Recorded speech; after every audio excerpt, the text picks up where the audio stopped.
Welcome to day two of expanding our Southern California real estate team. Today is Wednesday. Typically Wednesdays are marketing, technology, and funnel days. Today is full of meetings with, I have two VAs that handle some of the technology, CRM, all that stuff. So I've got a couple of meetings with them. We're going to redo the front page of steveolsongroup.com to reference the growth of the Southern California real estate. That's pretty much just going to be a sub-headline, a headline, a form, and then blog post. So the team has asked me to write that and then give them the initial build of the blog post template, and then they'll go in there and clean it up. Nothing too crazy. That's going to be built on WordPress, and then the CRM we use. I don't know if I've said this publicly. We've been with HubSpot for 6 or 7 years, give or take, and we left HubSpot a little while ago. Went back to Go High Level for this specific part. It's kind of a weird thing. It feels like you're ending a relationship, but technology has come so far, now, and it's completely unnecessary to run that big of a tech stack for the type of infrastructure that we run. Actually, I'll give you the entire tech stack that we use pretty much for everything: Instagram, Facebook, YouTube, ManyChat, Go High Level, WordPress. That's pretty much the entire marketing engine. We operationalize and manage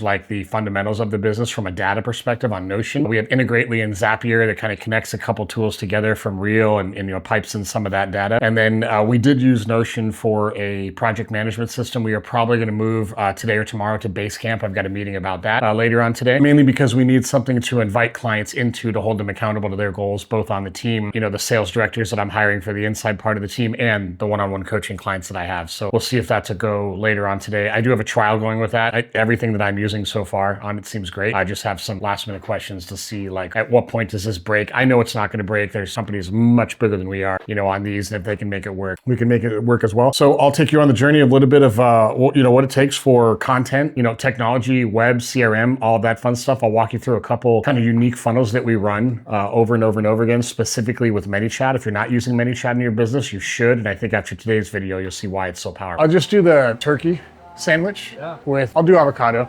And can you put it on a plate, not just when I use plastic? Yeah. Anything else I can get for you? That's it. What do you do with your, what do you film? I have a content agency, so I kind of do do you really? everything. Yeah. Oh, cool. Like my part-time morning job kind of thing. Nice. Yeah. So we do small businesses, all that kind of stuff. So we just wrapped up some of our content meetings with the team, and a question we got the other day on Instagram is how much should we be spending every month on technology, especially to build an inbound brand. So I took actually everything that we use to scale and I wrote it down. So we used to use HubSpot, very expensive. We let go of that a few months ago. I feel like I left a relationship over that, but we use Go High Level. In lieu of that, that's $97. ManyChat is $15 plus the subscriber is a little bit higher. Social media, Instagram, Facebook, YouTube, all of that's obviously free. Or the AI that we pay for is Claude for everybody. That's $20 a user. Canva's $15 a user, and then we use Basecamp to operationalize everything. And so just on my part alone, I would about $170 a month, and that would easily scale to tens of thousands of people within that brand. So you don't need to spend a whole lot of money to build a wildly profitable brand. That covers everything from ad creation with Canva, funnels with Go High Level. Oh, we do use WordPress and Elementor. That's $10 a month for hosting, and then $100 a year for Elementor. And then I think there's probably another, random expense in that's I'm not thinking of. But so add another $20 a month to that. Nothing crazy. So in under $200 a month, you easily could have the entire tech stack of everything that you needed to scale. And then the glue that keeps everything together. We use Notion to kind of hold everything together from a data perspective, closings, advertising, all of that stuff. And then Basecamp we use to manage the actual growth of the team, all of the social media, the media within that social media, and then the project management we have with all of our VAs. So pretty simple tech stack. It can scale way beyond what you need to scale it for, but I'll put all that in the description below, and you can see if any of that's a fit for you. This dawned on me earlier today when I was creating some other video for today's vlog, is that when all of the agents come through and have conversations around what's working in marketing, what's not working, inevitably I'll hear something like, oh, I tried YouTube ads and they don't work, or I tried Facebook ads or Instagram ads or ManyChat ads or video ads or carousel ads or, lead ads or whatever, and they didn't work. If you look at any of our funnel architecture, which by the way, we give for free to all of our team members when they join the team, we install all of this for them and then allow them to build their own personal brand. We don't build your brand, or you don't build my brand. We help you build your brand. I want to make sure I'm really clear on that. When you build a landing page, so I will tell you, number one, a lead ad will have the lowest cost per acquisition of anything that you do. So new listing ad, piece of content, whatever. A lead ad is going to be the cheapest thing that you can run. If you do it really good, you're going to get somewhere between $1.15 and $4.50 per registration. That's really good. However, 40+% of those people don't actually realize they gave you their info when you did that, right? Or when they filled out that form on Facebook. They actually think they're giving that info to Facebook. So when you reach out to them and they're like totally confused, you're like, well, hey, did you do this? And they're like, no, I never did that. You're like, well, yeah, you did. Like, I have all your info. And they're like, no, I never did that. It's not because they're liars or bad leads. It's because they literally just don't realize they gave you their info, right? If you want like leads that are actually going to converse, and you look at any of our landing pages, we follow a very, very simple structure, okay? We have a logo on top. We have a who line, and that who line may say like, for scaling real estate agents, SREA. Right? So that might be like a little tiny line. And then there's a big headline. I'm going to call this big headline. And that is the what. So that is like the big claim that we want them to do, like how to do whatsoever, or, do this in a certain amount of time and achieve X result, right? If you go to steveolsongroup.com, I think the main headline on that is how to build a 50-unit inbound business even in 2025, something like that. The subheadline is the how we achieve the what, or I'll say, or why. So, how you achieve the big headline. It could be 2 lines, very simple subheadline. Again, go to steveolsongroup.com. You can look at that, see what the subheadline is. After that, we're going to have a form, and that form is just going to be an email field and a button in horizontal like format, right? So give me your email to download this. And then after the form, we're going to have a little, like this is just paragraph text, PG. And think of this as risk reversal. It could be a safety or it could be social proof. So if I was in the real estate, like if I was building one of these for a real estate landing page, like let's say I was a primary selling real estate agent and I wanted somebody to join my newsletter, that safety line could be like read by 3,000 people, set once a week, and you can unsubscribe at any time. Like we want to create safety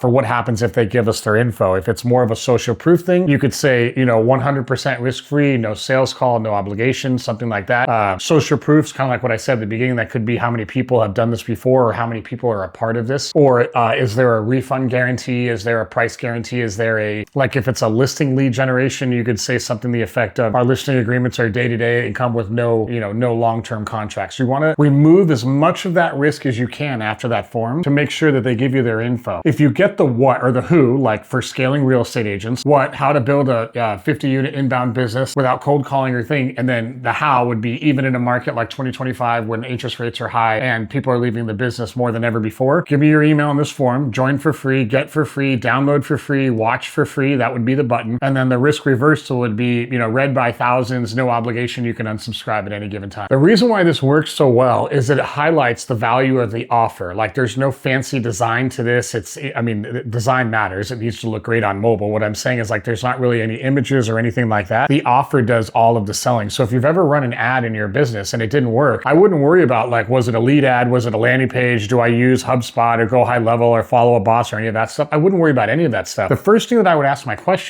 myself is, do like the who, am I self-identifying who should be paying attention to this? Am I making a big, bold claim? Am I justifying it with the how? Am I making it easy to download? And am I making this risk-free for them to take the next step? If you can't answer all those questions on a landing page, your ad, doesn't matter how good the ad is, it will not convert, period. Because there's way too much info out there for people to aimlessly give us their email address. 10 years ago when Facebook lead ads first came out, we were getting 25-cent registrations on Facebook lead ads. And then every 200 registrations was a deal, which we were getting deals at like 50 to $100. It was crazy. Well, that's a different time. Would I still do lead ads? Yeah, if you can get $1.25 or $1.15 to $4 lead ads, I would still do that all day long. You just need a CRM that's robust and that has a lot of automation there to stay in front of all those people so that that one out of I would say 1 out of 115 to 1 out of 200, which is the conversion rate. But even if it's $4.50 and it takes you 200 registrations to get a deal, we're still under $1,000 a deal. Like the ROI on that is ridiculous, but you have to have systems that stay in front of those 200 people. You could call 80 of those 200 people if you're collecting phone numbers, and you may never get a conversion. Like the numbers are that crazy, right? Most people don't have the wherewithal to be able to follow up in that line. So what we want to do is move over to step 2, make sure that we nail the who, the big headline, the subheadline, the email, and then the risk-free guarantee at the bottom. And I think what you're going to find is your lead generation is going to flood in like crazy. Okay, to further illustrate the point that I was just making earlier, I will put a screenshot of the Steve Olson Group homepage here, and you can see the exact same like flow of who should be watching this, big headline, sub headline, form, and then after that. So this is what it looks like right here. And what you'll notice is if you do this right and it calls out specifically who's that for, or who should be consuming that, you'll see that your registration rate will go significantly up. It's not uncommon for us to deploy pages like this when we get the right traffic to the page. And it doesn't happen overnight. This is something that you have to test and continue to refine. It's not uncommon for us to get like 50 to 70% registration rates because we're sending the right traffic to the right page with the right message. It's just something you have to test over and over and over again. Works in every industry, works in, listing homes for sale, repping buyers, investors. Like you just have to get the messaging right as it pertains to your specific market. And like I said earlier, we actually build all this out for everybody on the team in Southern California so that they can focus on going out there, creating content and just doing what they need to do to sell as much real estate as possible. What would be good? I'm actually filming this right now off Zoom. No, don't worry, you're not in it. What would be amazing is if we had the ability to, every time we created an episode, is if we had the team, and we can kind of do this internal until we really need to take this to the next level, is that we had a process of getting shorts, carousels, short, and I don't want to use things like Opus. Like we spend so much time uploading video to Opus and then going through all of it and then determining that like 90% is not a fit and then the text is wrong. Whereas if we just went into DaVinci Resolve or whatever you guys want to use to edit, I think it would be easier just to take that transcription, run it through Claude and say, hey, what are the main, 4 points of this video? And then use that as clips that we can go from there. I think that's going to get a lot easier. I don't think it's unreasonable to expect that off of a 20-minute video per day, we could potentially come away with, from a perspective of quotes, carousels, clips, stories, reels, all that fun stuff. Like we should be able to come up with, I would say, 20 different pieces of content that we can spread throughout the week, assuming we keep the daily videos going. And they all should lead to 100%. They all need to lead to the end road of our job is to serve real estate agents in Southern California, help them build their brands. It's not about our brand, even though it's Steve Olson Group. I think what you've seen on a lot of the content is that that's not public facing whatsoever. And I don't want it to be public facing. I want the agents to have their own brand while they're with me so they can scale that and feel like, hey, the time that they spent with us, like we helped them create something that actually had equity in it and it actually grows. And so yes, with the daily episodes, we want to be able to create all this other content so that content gets out there and we attract more people to the team. But in reality, what I really want to do is do this from a perspective that after 9 months, we have this bulletproof playbook. When somebody joins the team, it's like, hey, here's the roadmap to getting 500,000 organic impressions on your content every single month in your given city so that you can go out there and sell more real estate. So above our reach, above our ability to do ads and sales calls and all that, what I really want is to be able to operationalize this so that when people join the team, they can actually take the playbook and put it, in the place of theirs. That's 100% right. And I think an agent that does that, within 30 days, a daily video, which is crazy hard to do, right? But with the right, I think, step-by-step playbook that they could do if they do it right and just use a VA to help make this stuff better, they'd be in production the first 30 days without a doubt. I know they would, because we've done this so many different times in so many different ways, and even half-ass, and it still works. It's just cadence and consistency. That's all. All right, so we're wrapping up the day today. Today was a big marketing day. We did not get any ads out today like I wanted to. Wish you would have gotten those ads live. I'm one of the few guys that still believes in a blog post, and the reason why I believe in blog posts is because you can send paid traffic to those, and it becomes its own content landing page. So assuming you have the pop-ups and the call to actions and the links and the footer and all that stuff dialed in, people can go to the blog post, take read, watch whatever you want them to watch. We embed the YouTube video up front, and then we use AI to basically summarize that in a newsletter format below, so that people that don't want to watch the video, they can just read everything below. And then you need to make sure that the call to actions on that blog post, they need to ascend from that blog post. So what I mean by that is if you create a post on you create a video on 3 things you need to do to increase the value of your home 10%, which would be a really good video as long as you actually poured into it, then you would make a written post based on that. And then within that call to action or links that you put within that blog post, there should be a listing CTA that it goes to from there. So if you write 3 things on how to increase the value of your home before you sell it, and the call to action is see what homes are listed for sale right now in San Diego, that's not going to work because it's not congruent with where the message is. So the content of the ad got them to the blog post, but getting them to the blog post to the conversion event, which could be a lead magnet or scheduling a call or requesting the value of their home or whatever, it's got to be congruent from where that content content was, right? Even if the offer is amazing, if it's not congruent, it just won't convert, right? So as you're putting this stuff together, does blogging work? 100% blogging works. Not in the way that it did in the early 2000s. It's a totally different thing. But think of blogging as like a content page with call to actions and conversions actually built into it. And it works really, really well. Remember, the whole goal around creating content in your business is to do a couple things. And I'll leave you with this for the day. Number one, it's to convince people that you're the only perceived choice for the solution that you offer, right? So that's, if it's not articulating that, then like just don't create content. It won't work. The second thing that it does, if you do it right, is it will solve every objection somebody has around working with you, right? Like how long you've been in the business, what do you do, what do you stand for, what are your values, where you work, how do you do things, all of that fun stuff. If you do the content correctly, people know like, oh, I know exactly who this Steve guy is and I know exactly what he wants to do. And that's either like in line with what I'm doing in the real estate business, or maybe it's not. So it attracts the people that you want to work with and repels everybody else. That's probably the most valuable thing that content does. And you can do it over audio, you can do it over video, you can do it over written word. It's a different process for each one in regards to how to get a lot of eyeballs on that, but it can be done on almost any medium any medium that you want to use. It attracts the people you want to work with, it repels the people that you don't, and it solves every objection people have around moving forward with you in doing business. That would be like what I would do. And I can tell you, I don't have like, this is episode 2, so obviously I don't have any data, but I were to tell you right now, like with 1,000,000% confidence that if you did a daily video in your real estate market every day for 2 years straight, it would be the most profitable, humongous brand building activity that you've ever done